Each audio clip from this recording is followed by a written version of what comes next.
Chapter 42. The sudden intrusion of Don Stephen into the room sent shockwaves through everyone present. Alfred, who had been so haughty just moments before, found himself flattened to the ground under Stephen's furious assault. "You fucking idiot! How could you not recognize Mr. Anderson? I'll beat some sense into you." Stephen's curses were accompanied by a barrage of kicks, reducing Alfred to a whimpering mess on the floor. Mia stood bewildered amidst the chaos. What was happening? The men around her were clearly in a state of panic. Was this young man truly Mr. Anderson? It seemed their previous actions were about to backfire disastrously.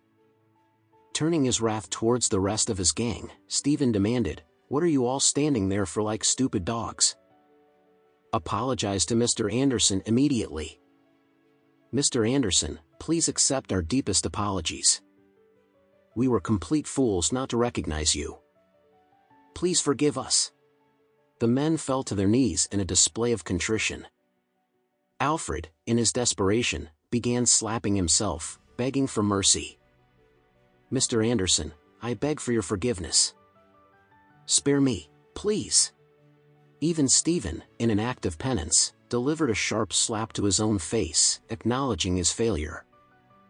"Mr. Anderson, I deeply regret the incompetence that led to my men offending you." Meanwhile, Alex maintained his composure as he addressed Mia with calm resolve. "I'm simply here to treat my wife's friend to a meal." Then, casting a disdainful glance at the rest of the group, he declared coldly, "They are not my friends." Mia's shock was palpable. Alex's claims were not empty boasts. He had indeed reserved the diamond suite at Black Pepper, a reservation facilitated by none other than Don Stephen himself.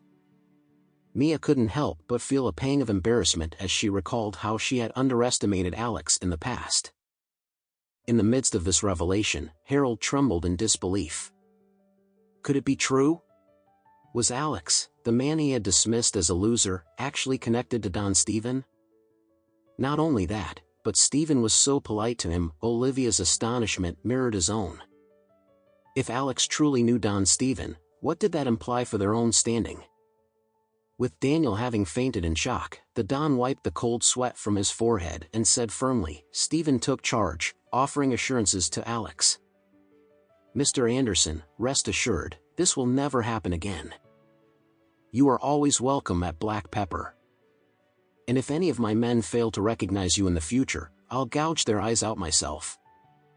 Alex acknowledged Stephen's pledge with a nod, before turning to Mia. "Let us depart. This scene is far too chaotic." Mia hesitated, her concern lingering for the others. "What about them?" But Alex reassured her. "Stephen will take care of them." Stephen confirmed, "Mr. Anderson, don't worry, I'll call for an ambulance and send them to the hospital immediately." "Okay," Alex nodded and continued, "I'll leave everything to you, that's all."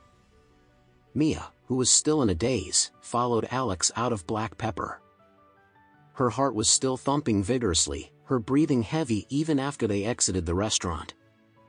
She took a peek at Alex, who had an inexpressive expression on his face as if nothing had happened.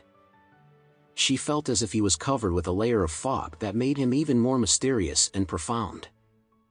"Alex, about today." Before she could finish, Alex interjected in an indifferent voice. "Mia, I hope you can keep what happened today a secret, please. If Emma finds out that I'm connected to someone in the underworld like Don Stephen, she will be very angry." Mia nodded reluctantly.